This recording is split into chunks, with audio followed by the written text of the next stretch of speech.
Great weekend of games. Let's start with Saturday. The Colts at the Texans, where the Colts jumped out to a 21-0 halftime lead and won 21-7 at NRG Stadium. Stoyo, the Colts pretty much took it to them. Houston was never really in this game. And I thought, from my perspective, I thought the Texans weren't ready. They looked like they were sleeping through the first half, and Deshaun Watson looked out of it. I picked the Texans because of what I saw out of Deshaun Watson in the national championship games against Alabama in big games and what I had seen throughout the year. And Andrew Luck far and away outplayed Deshaun Watson in this game. Were you surprised by the outcome, Colts-Texans? I was surprised. I was also surprised that the game was pretty much over in the first half. Yeah. It ended quickly. I wouldn't say this is the first time that the Texans shit the bed in the playoffs. It seems like a common occurrence for them. The franchise-wise, yeah. Franchise-wise. I think Bill O'Brien is a decent coach, but in the playoff, I don't think he has... I believe he is 1-3. Yeah. And the one team he beat was like the Connor Cook-led Raiders. Yeah, so... Yeah, but didn't he have, what quarterback was it? TJ... Yates?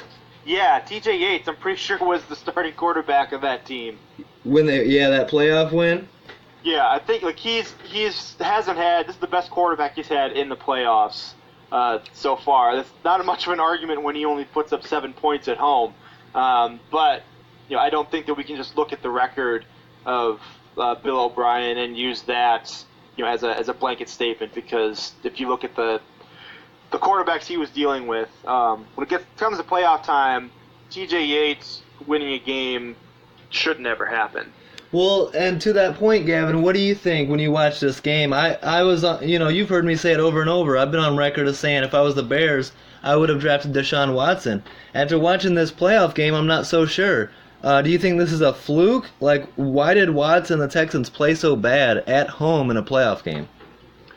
I think a lot of it had to do with their running game. If you look at how effective they were, not Deshaun Watson, but the rest of their running backs, especially Lamar Miller. If you look at the stretch of games where they were winning, there was only one game where he averaged under 2 yards a carry. He had multiple games where he was averaging 5, over 4, 7, 13 yards a carry.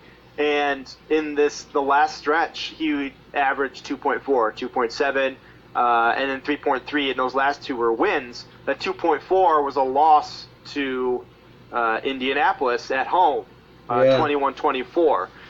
So I think it was a combination of Lamar Miller not being effective and not giving Watson support in the run game, and then also the defense not being able to stop Marlon Mack. Yes. They weren't able to. They had to play catch up right away, and they weren't able to keep the Colts from killing the clock and being effective on the ground. Yeah, and to that point, Mack goes off. Marlon Mack goes for 148 yards and a touchdown. Watson this year, speaking of that running game, the Texans need to fix the running game because Watson's getting hit too much. He was sacked an NFL leading 62 times in the regular season and was sacked 3 more times on Saturday.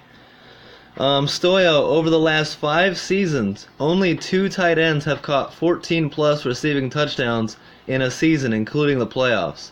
Gronk did it twice, in 2014 and 2015. Who's the other tight end? Zach Ertz. Nope. Eric Ebron on the Colts. I'm glad you didn't ask me because I didn't want to have to. I know, I was like, that's kind of... Yeah. That's cruel. I'll let it go. It's just cruel. I could have texted so many times this season to various Lions fans about Ebron, and I only texted one person. Gavin, the offensive line is rolling in Indy. Luck seems to have it going on. Now their running game as well. T.Y. Hilton was torching the Texans. How far do you think this Colts team can go this year? What time does the next game end? No.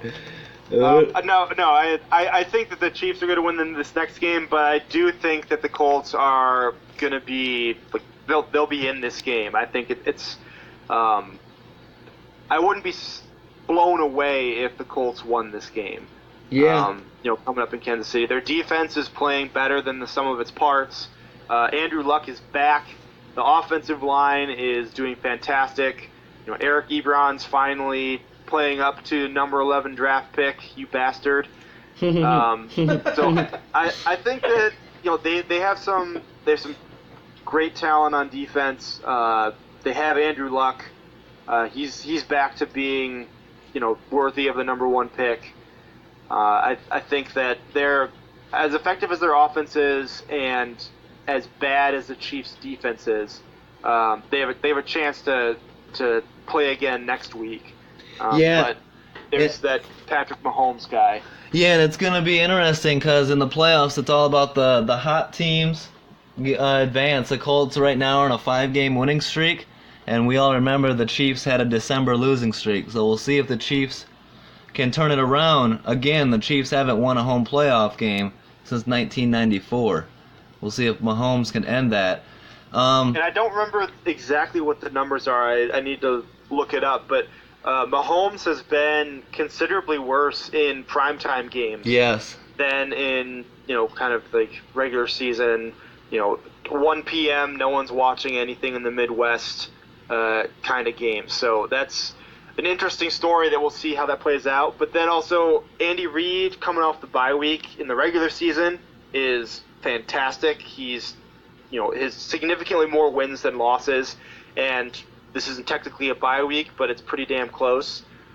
So it'll be interesting to see how these stories play out. Yes, that's a good point on the primetime games, and just like Deshaun Watson playing his first playoff game, this will be Mahomes' first playoff game. We haven't seen him at this level at NFL playoffs must-win territory, so we'll see how he executes. Yeah, the difference though is Watson played in 2 national championship games true. Against Alabama, so I'm not buying the stage was too big for him first playoff game nonsense. I'm pretty sure the national championship was a much bigger deal than wild card round playoff. And I'll admit it, I went 0-4 in my picks this last week, but Deshaun Watson dropped the ball. In my opinion, he missing bad throws. He looked out of sorts. He was missing the blitzes, like a hot read, a blitz, a corner coming on a blitz, and Watson doesn't even see it and gets sacked. Like, this is simple stuff that he needs to be on his game, especially in a big playoff game, and he didn't seem to be on it. So we'll see what the narrative is going forward with Watson and the Texans. Let's go to the Seahawks at the Cowboys, where the Cowboys power pass Seattle 24-22 in Jerry World. Stoyo, the Cowboys get it done. Dak Prescott with a big late touchdown run, and big win for Dallas at home. What do you think of this game? It was a big win. I had that one wrong as well. I had the Seahawks all the way. Yeah. But I am a Dak Prescott fan. I do like Zeke as well, but as a whole, I do not like the Cowboys. So I hope they're not going to go too much further. Yeah, and Dallas feeding Zeke at the right time. He combines for 169 yards and a touchdown. One thing that really hurt Seattle in this game was Sebastian Janikowski injuring his leg on a 57-yard field goal attempt right before halftime and did not return. Gavin, how surprised were you that the Cowboys took care of business at home against Seattle? Not terribly surprised. The Cowboys were a lot better team at home than they were on the road this year. They beat elite teams like the Lions, there in Jerry World this last season. So that was a shitty joke, but they honestly were better at home, especially defensively. So not extremely surprising that they won, especially when there's this guy, his name's Brian Schottenheimer, who thinks that running the ball against a 10-foot brick wall is a good idea. This was the best rushing attack in football, though. They got shut down, though. Yeah, had they not watched any tape on Dallas, one of the better run defenses, particularly at home. And one thing, if that's your bread and butter, that's the only thing you can do. But you have Russell Wilson. That's true. And you saw, like in so many situations, they run the ball on first down. Run the ball on second down. All right, it's 3rd and 8. Russell Wilson. All right, we're moving on. He got it for us. Run the ball, Russell Wilson. Run the ball, Russell Wilson. And that's obviously ineffective. Second half comes around. They switch it up for a little bit, and then they switch it back. They're running the ball way too much. I really think that there was some just poor play calling made by the Seattle offensive minds. And I think that was a big reason why the Seahawks won this game. Credit to the Cowboys and their defense and Zeke Elliott. They definitely deserve to win this game. I just wish that it could have been not because of what I consider to be a pretty serious blunder by the coaching staff from Seattle. I mean, I saw that too, but I thought there were other factors that, Cowboys defense came ready to play, and they stopped the Seattle rushing attack, held them to just 73 yards. Stoyo, this Cowboy run D looks pretty good. Do you trust this Cowboy run D to go into LA and slow down Todd Gurley and the Rams? A little bit. Maybe slow them just a tad. I don't know if it's gonna work wholly, but I don't know. Like I said, I went 1-3 last weekend, so I'm the wrong person to ask. Playoffs is so difficult to know what's gonna happen. Both teams are pretty good, and like Gavin said, the Cowboys are better at home than on the road. So we'll see. Well, here, let me defend my pick real quick, and Gavin, tell me what you think of this. I picked Seattle, and I feel like Russell Wilson is clutch, and he's going to deliver when it counts. And he delivered most of the time in this game. Now, if Bobby Wagner could make a tackle on a 3rd and 14 and not allow Dak Prescott to just run up the middle down to the 1-yard line, if they could make a tackle and stop and force a field goal on 3rd and 14, then there's a 6-point game, and I fully trust Russell Wilson to go down there and win it. Instead, they allow the touchdown, they're down 10, they score a touchdown, get the 2-point conversion, but no kicker, and a shitty onside kick cost them the game. So I put, as good as the Seahawks defense has been this year, I put some blame on them for being unable to stop the Cowboys when it mattered most. Yeah, that was one of the interesting storylines going into this game. Even was Bobby Wagner and how effective he was. I think he had like a less than 1% missed tackle rate in his career. Like it was just this the insane tackling percentage, and he was going up against Zeke Elliott, who had the highest yards after yards after contact for this season. So that was going to be one of the more interesting storylines going into it, and clearly Dallas won that with Zeke going for over 100 yards easily. And yeah, Wagner missing that big tackle is important, but I tend not to blame one play for being the reason why a team won or lost. Yeah, especially when I consider the running to be much more important, because that's like a game-long decision that you make. People make mistakes. I can't blame a guy for missing one tackle. Yeah. Apparently it's the only tackle he's ever missed in his whole career. That's true. It's just unfortunate that it had to be in this situation. Yeah, that's a good point. Stoyo, we were watching this game together, and we both saw a bad injury for the Cowboys. Wide receiver Allen Hurns fractured his ankle. It was a disgusting injury. I didn't like it. I saw it, and I was like, oh, man, I don't want to see that again. We wish him a speedy recovery, but a nasty injury for the Cowboys wide receiver. Yeah, I hope it's not a career ender. Yeah. It looked awful, and yeah, you don't want that to happen. It's just a rough game out there. Any play can cost you your career, so this is why I want the players to make as much money as they can each year.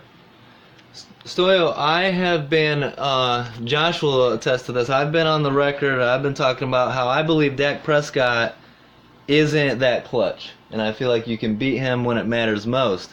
Here's some stats to go against my argument. Since 2016, Prescott has 15 game-winning drives, the most in the NFL, 13 primetime wins, the most in the NFL, and 19 rushing touchdowns, the most in the NFL by a quarterback in that span. I did not know those stats, but I always been a fan of Dak, and yeah, I'm a fan of lower round QBs. Yeah. And it's always nice that he got this pretty big job. It's not just any QB. I hate to say it, it is the Dallas Cowboys QB. So a coveted position. Absolutely. And the Cowboys are set to play at LA on Saturday night against the Rams. Let's go to Sunday, where the Chargers go to M&T Bank Stadium and beat the Ravens 23-17 despite a late comeback attempt. I picked the Ravens in this one. I couldn't have been more wrong. Gavin, the Chargers really took care of business, jumped out to a big lead, never really looked back. They led by 20 at one point in the fourth quarter. And Lamar Jackson definitely showed that he was a rookie quarterback in this game. Looked a little sloppy with the ball, and like the moment maybe a little bit too big for him. What did you think? Yeah, Jackson really struggled in this game. I think part of that could have been, the fact there's his first playoff game. In college, he didn't have, the big game experience like some of the other younger quarterbacks have had. He had more fumbles and interceptions in the first half with 2 fumbles and an interception. Then he had completions. Wow. He was pretty abysmal trying to throw the ball, and he fumbled it one more time. Later on in the game, he had more fumbles this season than any Raven in franchise history, and he didn't even play in 16 of the games. Damn. So that's one thing that they can address this offseason. Like gripping the ball better? Yeah, finding a way how to get that stick stuff. Hey, hey, at Baltimore! I got an idea. Take a little air out of the ball. It'll help. Yeah, it does wonders. Ask Tommy. I think another big part of why they were so ineffective on offense is because they played the Chargers just a couple weeks ago. Yeah. And so you have a team full of veterans, guys that have been around for a while, and they're like, okay, nope, we're not going to let him do that again. We're not going to let them rush on us like they did before. And Melvin Ingram was a beast on Sunday. Yeah. And he had the game of his career. And, so he was a big factor in shutting down the run, had a couple sacks on Jackson. I think he had 7 tackles. And coming off the end position there, that's a pretty big deal. Yeah, and I got to credit Nick Mushon for this pick. He picked the Chargers. I wasn't buying it, but good pick. And the Chargers took care of business, a big road win for them. And the Chargers will play Sunday at the Patriots. Phillip Rivers is 0-7 all-time versus Tom Brady. To your point on the Lamar Jackson fumbles, he has fumbled at least once in 9 straight games. And that was, if you guys remember, that was my pre-draft concern about Lamar Jackson. It was the turnovers, it was the fumbles, and that's a problem that he's dealt with going back to Louisville. 7 sacks on the game for that Chargers defense. They got all over him, so good on them, and we'll see if their defense translates against Tom Brady. They're going to need to get just as many hits on Brady. Stoyo, do you think that Lamar Jackson, Flacco seems like he might be on the way out? Is Lamar Jackson the quarterback of the future there in Baltimore? Absolutely. Harbaugh said that he is the future, and I'm pretty sure Flacco is going to be released or traded. Yeah. Yeah, so we'll see. Maybe he can develop his passing game a little bit better, work on ball security. And then let's go to the game of the week. The Eagles at the Bears on Sunday afternoon, Sunday night. The Eagles shocked the Bears 16-15 in Soldier Field behind a Nick Foles game-winning touchdown pass late in the fourth quarter. Me and Stoyo were at this game, and it was a hell of a game. I mean, you couldn't ask for a better matchup. Hard-fought, hard-hitting, great football. Just too bad it couldn't work out for the Bears in the end, as Cody Parkey, who kicked 3 of 4 on field goals in the game, missed when it mattered most. A 43-yard field goal with less than 10 seconds, hits the left post, then hits the crossbar, then bounces out. The double doink. The double doink. And how rare is that? When's the last time we've seen a double doink? Gavin, what's your reaction before we get the Homer Bear reaction, which is just going to be all negative and depressed? Let's get your reaction watching this game. What did you think? I think it was a disappointing showing by the Bears defense, and even though the stat line for Foles and the rest of the offense wasn't great, I think that they gave up key plays when it really mattered, when they really needed to shut it down. Their offense wasn't running poorly. I mean, Allen Robinson got over 100 yards for just the second time in his for this season. And I think he's like the second highest paid player on that team. So it's good to see them effective there on offense. I mean, look at the box score. I always said, the Bears won this by 10 points plus, easily. But, just some poor field positioning, gave up, that late touchdown to Philly, and it's hard to beat a double doink. It is. And, sometimes, that's just football. The ball bounces a certain way, and you got to live with the results. In my opinion, if you had told me that Jordan Howard would be the Bears' leading rusher with 35 yards, and the Bears would be held to 65 as a team, I'd say we lose. I think we put too much pressure on Trubisky, and to his credit, he stepped up. No turnovers, 303 yards, and a touchdown. A couple balls could have easily been turnovers, but they weren't. But he made a big throw when it mattered to Allen Robinson and had us in position to win the game. I agree. The defense somewhat let us down. The stats don't tell you, but on key third downs, we were allowing first downs, even on some longer ones. And on a 4th and 2 on the goal line, you need one stop, and Golden Tate beats McManus, and the Eagles score a touchdown. St. Nick Foles just continues to do it. He plays best in the clutch, in the biggest moments. And credit to Philly. They're a good team, and we'll see how far they can go. What's your takeaway from this, Stoyo? We were there live. What did you think from the Bears' performance? It was a great game to be at. The atmosphere was unreal. It was just a blast to be there. But what happened is just, the defense didn't do its best, but this is a playoff games, and those are difficult games to win. And the Bears, I think, did enough to win that game. I was so happy to see Trubisky with, 56 seconds, march down the field and put the game in a good position to win. And that's what I want to see from Trubisky. This was the playoffs. I don't really care about the rest of his stat line, but I've seen multiple Bears QB be totally unclutch. Yeah. And for once, it was just nice to see. But now let me talk about the kicking. Yeah. Do I blame Parkey for what happened? I blame him 35%. He did his best. His job is to kick field goals, but he's not very good. His job was to show up and be available, and he was.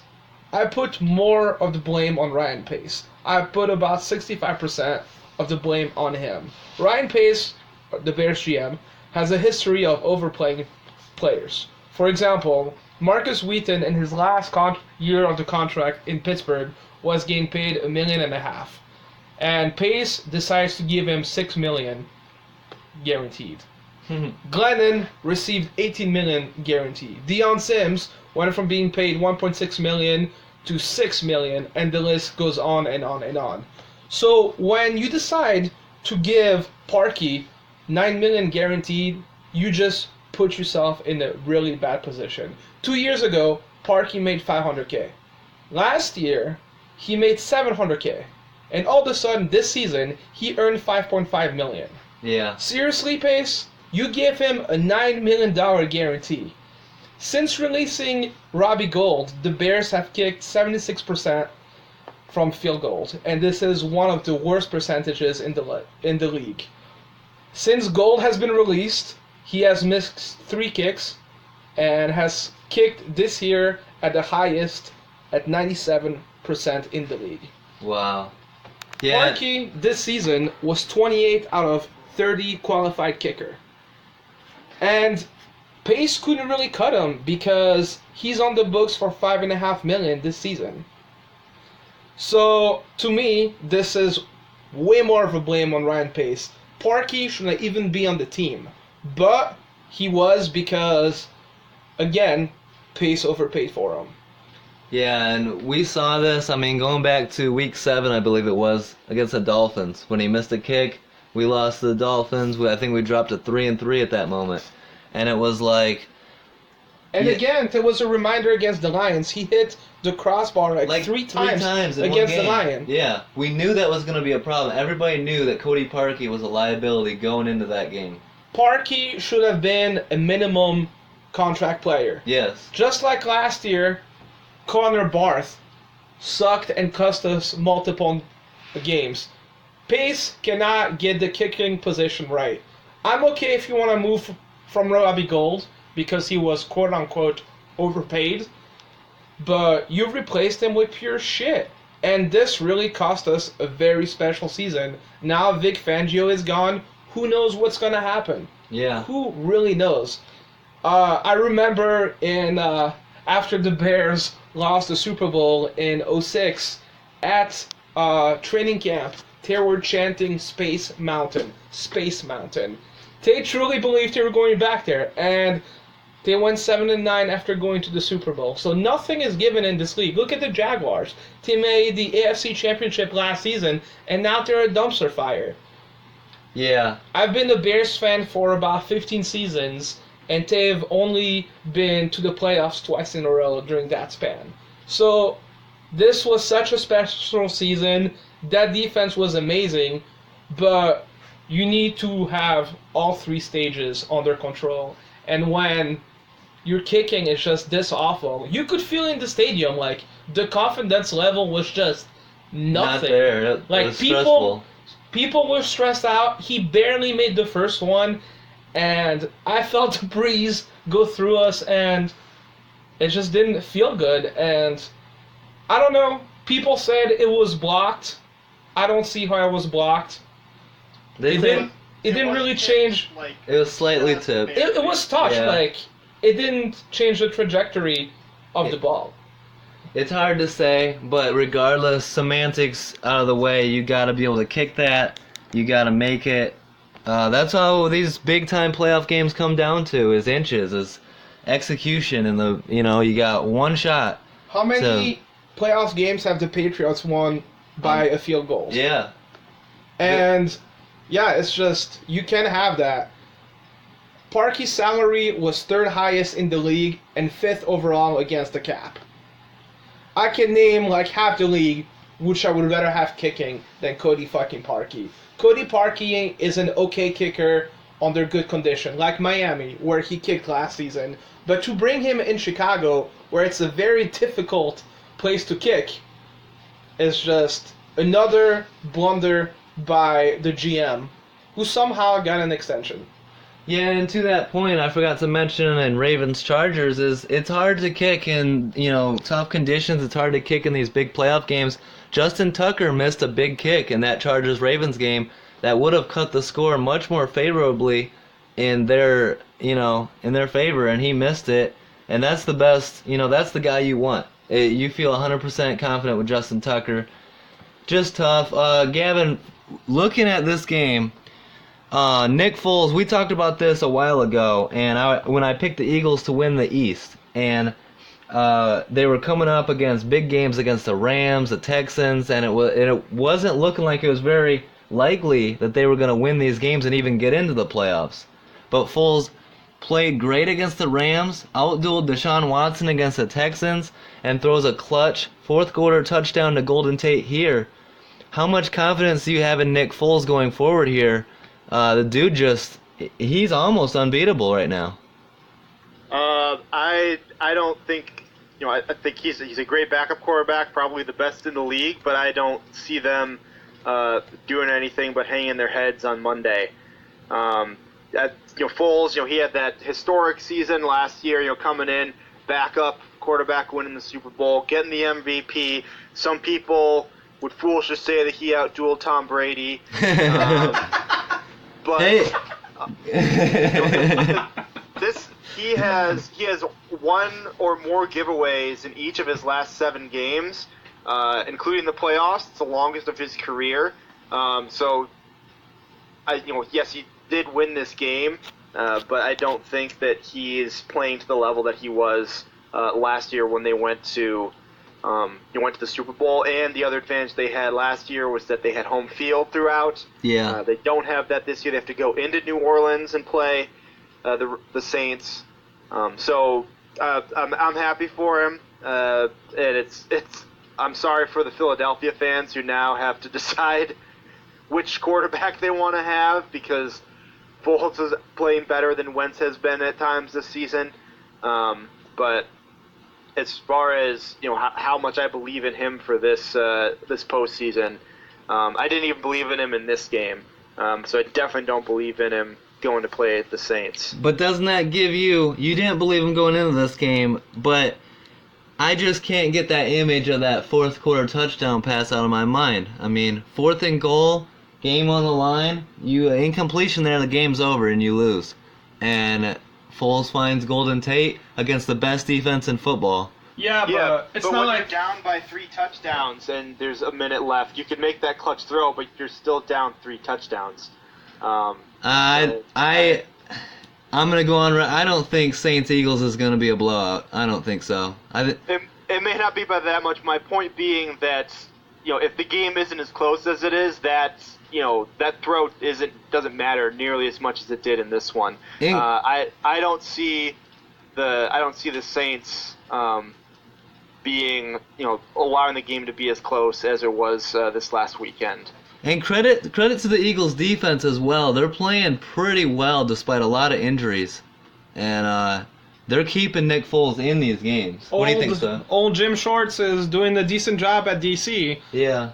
And part of it was that Peterson and Nagy, they were coaches together with the Eagles and with the Chiefs for multiple years. So Peterson had had some great exposure to Matt Nagy's strength being the offensive side of the ball, and so I think that that definitely played a part in it as well. He was able to tune his defense specifically to the offense that he would expect Nagy to be running. So I think that part of it is just more experienced head coach. Yes. Yes. And definitely a better defense in Chicago than in Philly, but I think some experience and on the players and the coaching side were more important factors in this game than I think some people might attribute. Yeah, and one last point I would make from the Bears aspect and from Nagy's point of view, where's Tariq Cohen in this game? That's what I was just about to say. Yeah. There's some inexperience. I thought they had figured that out this year. Man, feed Tariq Cohen. Get him out in space. Like, all he does is make big plays in big moments, and he touched the ball 4 or 5 times in this game? He had 4 touches, but when you have Trey Burton out, that's a huge loss. Yeah. And on a lot of touches that Cohen used to get, Trey Burton was there either blocking or providing fakes for him. So the loss of your starting tight end is huge. And losing your tight end the day before the game for some questionable reasons is difficult for me to swallow. And losing Eddie Jackson at the wrong time as well. And Eddie Jackson didn't even play even though they started him. I don't know. It was just... I do blame the GM and the field goal kicker for a lot of it, but a lot of plays were not made. Nick Foles had 2 picks. He beat us with a QB rating of 77, which is shit. I mean, he did have that 4th down throw, but I'm not too worried about that because it was a 4th and 2. It's not like it was a 4th and 15 and he made our defense look foolish. And they targeted your 5th string cornerback too, with Golden Tate, a really experienced guy, a really good short yardage guy. Also, I would like to add about the Cohen touches that they gave touches to Mizell and to Benny Cunningham. Yeah. Which why are those guys I on don't the get. field? Use Cohen more than Mizell and Benny Cunningham. Yeah. You guys aren't putting Michael LaShore out there in big games. Oh man. Gavin. Maybe you should. That's a deep dig right there. Yeah, but I mean, well, I don't know. Why is Mizell and Cunningham out there? I don't like it. Anyways, LaShore is no Maurice Morris. let's go to... We're spending a lot of time talking about these losers. All right, Gotta get it in while I can. I can't make fun of my team. Hey, Gavin, when's the last time the Lions won the North? When's the last time you guys lost? Oh. At least we won the North. All right, let's get to predictions. Another big weekend of football coming up, the divisional round. Saturday, we started off with the Colts at the Chiefs. The 5-game winning streak Colts. Andrew Luck against the phenom Patrick Mahomes. 5K, 50 touchdown Patrick Mahomes. Gavin, where are you going with this one? In Arrowhead. I got the Chiefs in this one. Andy Reid's had a couple weeks. Patrick Mahomes is playing out of his mind. I got the Chiefs in this one, but I got him winning by 4. I think the Colts have a pretty good setup for playing against the Chiefs. The Chiefs' defense has been abysmal, and the Colts, I think, are going to be able to run the ball, kill some clock. The best way to stop Mahomes is not let him even touch the ball. So I think they're going to do whatever they can to make sure that Mahomes doesn't have time to beat him. But in the end, I think the Chiefs will prevail. But I think it's still going to be a close and a good game. All right, yeah. Should be a hell of a game. What do you think, Stoyo? The last time the Chiefs won a playoff game at home, Patrick Mahomes or Tyreek Hill were not of this world yet. So... Does that mean that doesn't matter to them? They're too young to know how bad they've been in the past? Perhaps, but I think they're going to break through. I'm going to pick the Chiefs, but by a small margin. Basically, I trust Mahomes, but that defense, if the defense can give Mahomes the ball back for the last drive of the game, then they're going to win, but... I don't know. I feel like Mahomes has to score 35 points or more for the Chiefs to win this game. Yeah, this is my prediction. I mean, take it with a grain of salt. I went 0-4 last week. I'm saying I'm not gonna lose the rest of the playoffs. We'll see how that goes. I think that Kareem Hunt not having Kareem Hunt come playoff time is gonna be big. The Colts have a pretty good defense. I think that Marlon Mack is the best running back on the field on Saturday, and I got the Colts winning this one. The Colts have the Chiefs' number in the playoffs, and the Chiefs have a hard time winning at home in the playoffs. So I'm taking Andrew Luck and the shoulder that's in his head to beat the Chiefs in this one. If he wins the game, he should be able to break his owner's shoulder. Stoyo, what do you say on Cowboys at Rams? Another good game here. The two best running backs in the league dueling it out in the LA Coliseum. Who are you going here, Cowboys or Rams? I'm gonna have to go with the Rams at home. Yeah. They had a rough December, but I do prefer their coach over the yes man over there. Yeah. Clapper? Clapper. Clapper McGee. Yeah, I don't really see the Cowboys going on the road and taking a W, but I've been wrong before, and we'll see. We'll see which Aaron Donald shows up. We'll see which Jared Goff shows up, and that's gonna be huge. Yeah. It's just so hard to predict these in the playoffs. Anything goes. It's about getting hot at the right time, and still, the Chiefs and Colts is almost a toss-up right now. And I forgot to mention that the Colts have the best offensive line in football this season, with allowing only 18 sacks this season, which is a huge drop from 56 last season. Wow. This is what happens when you draft a pretty good guard, Mr. Quentin Nelson. So, yeah, I'm going to give the slight edge to the Rams here because they're at home and they have a great DT. Yeah. I am going to go with the Rams over the Cowboys because it's in LA, because of that offense. I think they'll find a way. I'm not sold on either of these two teams, but I'm less sold on the Cowboys than I am the Rams. So I'm going to take the Rams in a very close game. What do you think, Gavin? Yeah, this is a really good matchup for the Cowboys, I think. I think the Rams are really wishing that that the Bears would have won. Because isn't that who they would have faced? Yeah. Who had won? Yeah. So I think they really wish that the Bears would have won. I think the Bears' defense overall is better, but I think the matchup for Dallas versus the Rams is better than the Bears. The Dallas is really great at stopping the run, and the Rams really need Gurley to get in gear and be really effective in order for them to thrive on offense. And then on top of that, the Cowboys' defense has allowed the second fewest big plays during the regular season, and that's something that the Rams have also thrived off of this year. Going to the other side of the ball, the Rams' strength is their front four. Ndamukong Suh and Aaron Donald and Dante Fowler. And Dallas has one of the best offensive lines and probably the best interior offensive line. So they're going to be able to probably double up on Aaron Donald and take some pressure off of Dak Prescott and open up some lanes for Zeke Elliott.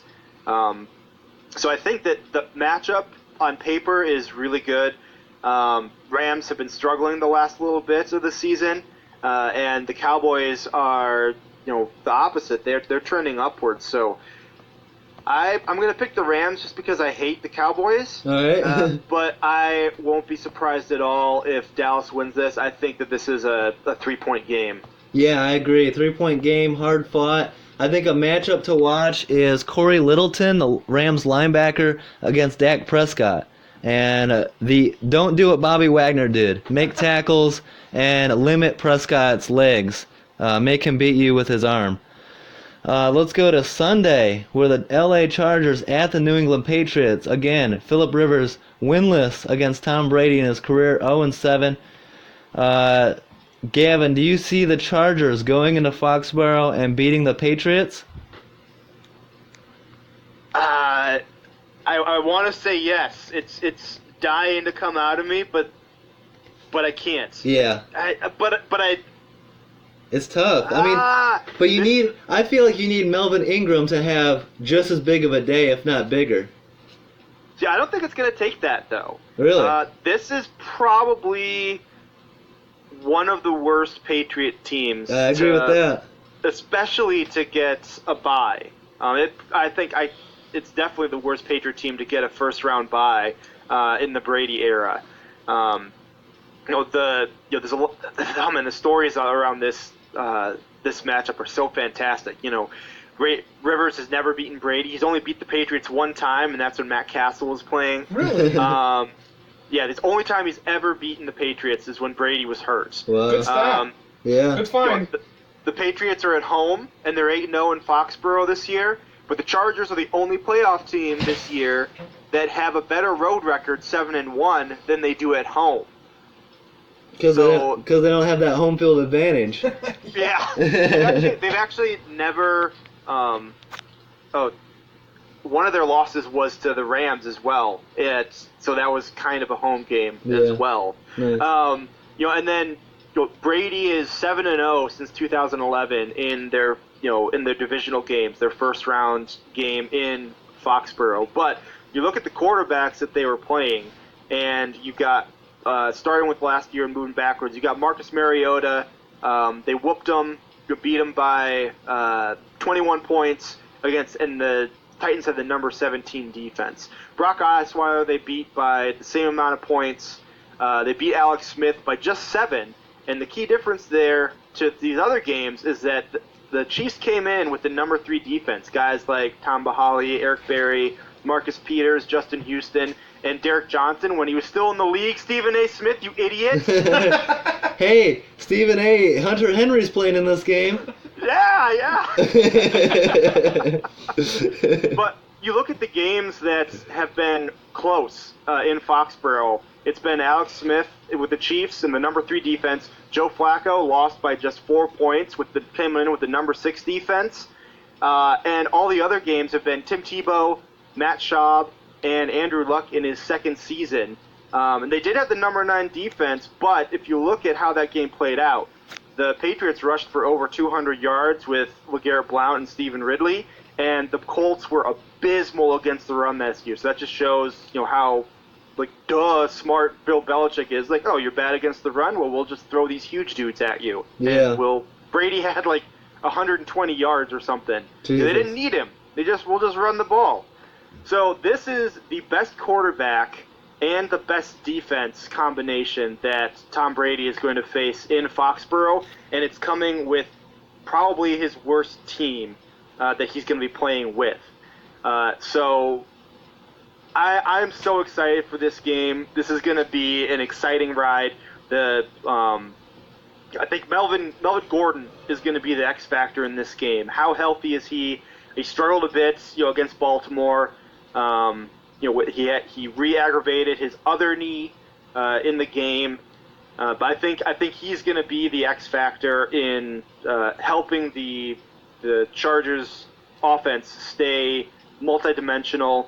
The strength of the Patriots defense is their secondary, so if they're able to keep the game more grounded than some other weeks, I think that they can pull it off. But Tom Brady's still there. Yep. So I can't count him out, but I want to so bad. I'm picking the Chargers. That's it. I'm picking the Chargers. Wow. I got them winning this one. I say, when I'm picking playoff games, and I know I went 0-4 last week, so my opinion doesn't matter, but when I look at it, history matters.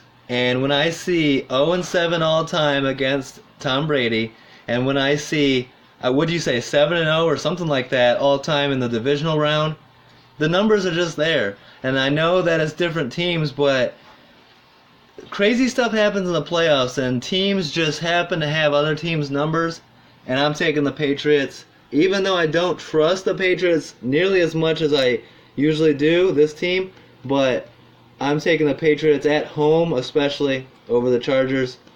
Then let's go to the Eagles. Really quick, just to throw this out there. Okay. The record gets tarnished if you go back the previous 2 years. Brady lost in Gillette in their first game to the likes of Mark Sanchez and Joe Flacco in 2009 and 2010, respectively. So, no, flip-flop. Flacco in 2009. Those are rare though. Yeah, Brady fumbles in the clutch one, in the Super Bowl, but that he's got 5 wins. Those kind of things are rare. I mean, but like I said before, this is the best it's the best defense and quarterback combination that he's going to have faced in Foxborough in the last decade. So that's a rare thing as well. I think that I understand that history can mean something, but I think you have to look at the context. He played mostly shit quarterbacks with mediocre defenses, and he's Tom Brady. Yes, he is elite. He's the GOAT. But the combination of what he's facing, along with how bad his team is, Gronk is a shell of himself. They don't have a receiver that can stretch the field. Sony Michel, when he's in the game, they know you're going to run the ball because he can't catch out of the backfield. Their offense is not what it was with Gronk out, not having the dynamic running backs that they've had in the past. And their defense is still not great. So I think there's a really good chance that the Chargers are playing again next weekend as well. Yeah, and when I'm wrong, you can, and you're right, you can tell me you told me so. But I'm gonna say this. I'm gonna say, fuck context. It's all about history, and I'm gonna say, yeah, Mahomes, 5K yards, 50 touchdowns. He's a young phenom. Nobody can stop him. Go Colts. And the Chargers are the best team the Patriots have played in a while. The Patriots are vulnerable as ever. Go Patriots. You must have really loved going 0-4 this time. I'm trying to go 0-8. Halfway there. What do you think of this game, Stoyo? This is probably the most excited I am for any games this weekend. I'm gonna be watching every single second of this. My problem is I love Keenan Allen. Mm-hmm. He's one of my favorite players in the league. He's just so good. But the Patriots are undefeated at home. And like you guys, no one likes the Patriots here, except for Gavin. But I got no issue with the Patriots. I just want to see. I want to see someone else now. I'm ready for. well, I want Philip Rivers to get his. Oh, I do too. I mean, how good would it be to see a Rivers Breeze Super Bowl? I've lost so much money betting against the Patriots. I know. That I've learned my lesson. Like, my heart says the Chargers, but my mind says the Patriots. Yeah. Like my former teacher used to say all the time. Unfortunately, I hate to do this, but New England's gonna win again. And It sucks, but I don't see it any other way. I would almost guarantee a Patriots win right there. Yes, I will say that the Patriots are pretty weak compared to their former glory days, but they still have the best coach in the league. still got Tom Brady. And Tom Brady knows that he may have another shot in him. He says that he's going to play for another 4 or 5 years, but man, he is slowing down, and he maybe has this season or next one. I truly believe he wants another ring, and you know Tom is 100% focused on football and has been for the past like 20 fucking years. So I don't see how they lose, but hey, I picked against them in the Super Bowl last season. You got that right. None of us. I mean, I wasn't buying it. Josh was the only one with you on that. To your point, Philip Rivers, his career is coming to an end, and he wants that Super Bowl. He wants to go out on top. So it's going to be a hell of a game. We'll see. We'll see who gets to say I told you so on next week's podcast. Let's go Eagles at Saints. A big-ass game in the NFC in New Orleans. One of the better home field advantages. You got Drew Brees and that insane Saints offense. I'm going to go... Stoyo, who are you picking here? Eagles at Saints. Saint Nick and Drew Brees.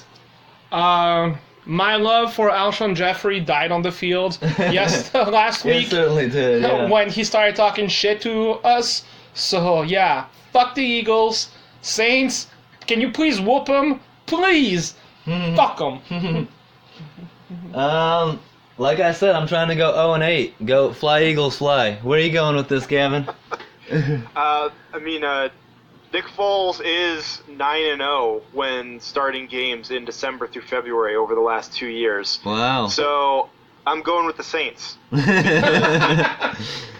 they beat the absolute dog shit out of Philadelphia a month and a half ago. That's in New the Orleans. problem, though. This Eagles team is gonna be. That's a different pissed. team, though. No, history means something, man. But 2 months History ago, means and now that's a something. different team. Well, selective arguments, Gavin. The history okay, means all right, something sorry. sometimes. I should have known. I was the talking history to you, means something so- when it proves my point. When Yes. it does it, it means absolutely nothing. Yeah, no, I think that the Saints team is the most well-rounded team, and that includes Drew Brees at quarterback. So I'm picking them. You think this is a hard-fought, close game, like 3 points, or are the Saints just that much better? No, I think that they'll be within 7 by the end of it, but I think that the game will be over with 5-6 minutes left in the fourth, and it'll be clear, and Philly will get a garbage time touchdown. All right, and if Saint Nick delivers, you're gonna get a Nick Foles jersey in the mail, Gavin. With that 6-pack? With the 6-pack. yeah, okay. He's like, I'll hold my breath on that one. How about this? I believe that Super Bowl championship are won after a horrible loss. And if you guys remember the miracle in Minneapolis, the Saints had that huge heartbreak, and now they're going to win this season. Yeah, could be so. Go Eagles. We'll see if they can get it done. But, I mean, I don't hate the Saints. If Drew Brees can go out on top with a second Super Bowl, that'd be a pretty cool story as well. Can't wait. Great football coming up this weekend. Thanks so much for coming on, guys. Killed it once again. And can't wait for some good playoff football this weekend.